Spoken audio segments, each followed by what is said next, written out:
Le triangle didactique. Le triangle didactique a été initié par Jean Houssaye. Ici, on a trois relations dans l'espace pédagogique. Première relation enseignant-savoir, c'est la relation didactique, l'élaboration didactique, l'axe épistémologique. Deuxième relation entre l'enseignant et l'apprenant, c'est la relation pédagogique, l'intervention didactique, l'axe praxiologique. Et la troisième et dernière relation entre l'apprenant et le savoir, c'est la relation d'apprentissage, l'appropriation didactique, l'axe psychologique. Ici, tous les concepts, je vais les expliquer en détail d'une manière très simple pour vous faciliter l'assimilation et la compréhension. Le triangle didactique, il étudie les interactions entre l'enseignant et les élèves relatives à un savoir dans une situation à finalité didactique, c'est-à-dire à objectif didactique. Les interactions, ce sont les actions réciproques, ce sont les interdépendances entre l'enseignant et les élèves en classe. La première relation dans le triangle didactique est la relation didactique. L'axe épistémologique veut dire tout simplement que l'enseignant, avant de transmettre les connaissances et les savoirs à ses apprenants, il doit d'abord les analyser et les étudier d'une manière très approfondie. Sur ce premier axe enseignant-savoir se joue le processus de l'élaboration didactique. Le verbe ici, c'est élaborer, et élaborer veut dire tout simplement mettre au point, organiser, préparer, concevoir un travail de l'esprit, bien sûr en déployant des efforts.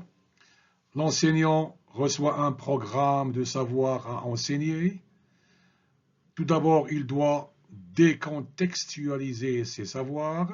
Ça veut dire quoi? Ça veut dire les faire sortir du premier contexte et les insérer dans un autre contexte, c'est-à-dire il va les recontextualiser, les insérer dans un autre contexte valable, convenable à ces classes.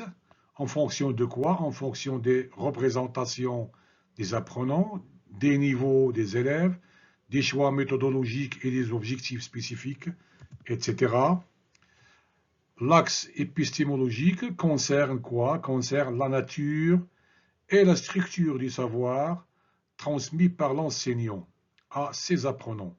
Cela inclut la manière dont le savoir est constitué, organisé, validé pour ses élèves.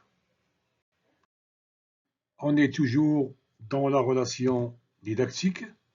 Avant de dispenser le savoir à l'élève, l'enseignant doit d'abord se préparer et préparer ce dit savoir. L'enseignant doit préparer le contenu et la démarche à étudier, les objectifs et compétences visées, les approches pédagogiques les plus efficaces, les techniques d'animation, les modes d'évaluation, les modalités de travail, les supports, tout cela en prenant en considération les besoins et les intérêts des élèves. L'enseignant doit s'approprier et dominer ce savoir. Ça veut dire quoi s'approprier? Ça veut dire que l'enseignant doit faire de ce savoir sa propriété personnelle. Deuxième relation, la relation pédagogique, l'axe praxiologique. C'est quoi la praxiologie? C'est une science qui s'intéresse aux actions, au comportement humain. Ici, c'est l'interaction, le dialogue entre l'enseignant et l'apprenant. Ce deuxième axe enseignant-apprenant sert de cadre à l'étude des conditions de l'intervention didactique. Ça veut dire quoi l'intervention didactique? C'est choisir des situations déterminées pour agir, pour faire des actions. Ce sont toutes les activités de l'enseignant qui consistent à accomplir des actions d'un certain type au moyen de certaines techniques justifiées par des technologies qui permettent en même temps de penser et de produire ces actions. On est toujours dans la relation pédagogique et parmi ces actions, on trouve la relation enseignant-élève dans le cadre éducatif et affectif, bien sûr.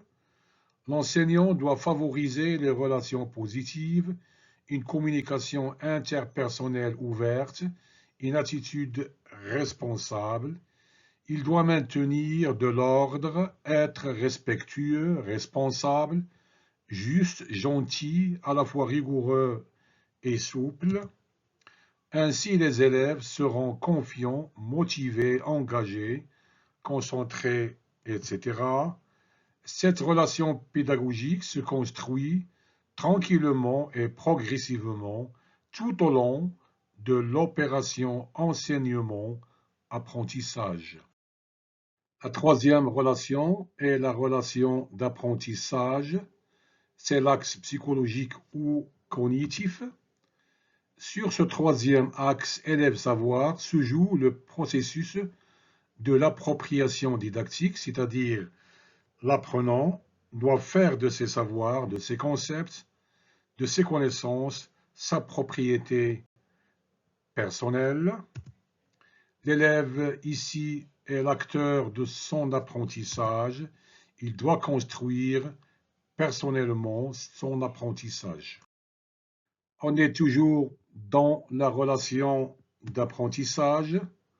Cet axe se concentre sur un processus cognitif, comment l'élève acquiert et utilise le savoir dans un contexte éducatif formel, comment il construit les concepts, comment il traite et organise l'information, comment il stocke et récupère les connaissances, comment il met en relation les nouveaux concepts avec les connaissances antérieures ou bien avec les prérequis, quelles sont les représentations qu'il se fait des connaissances, quelle stratégie d'apprentissage doit-il adopter, comment il affronte les obstacles à l'apprentissage, comment il traite les erreurs, etc.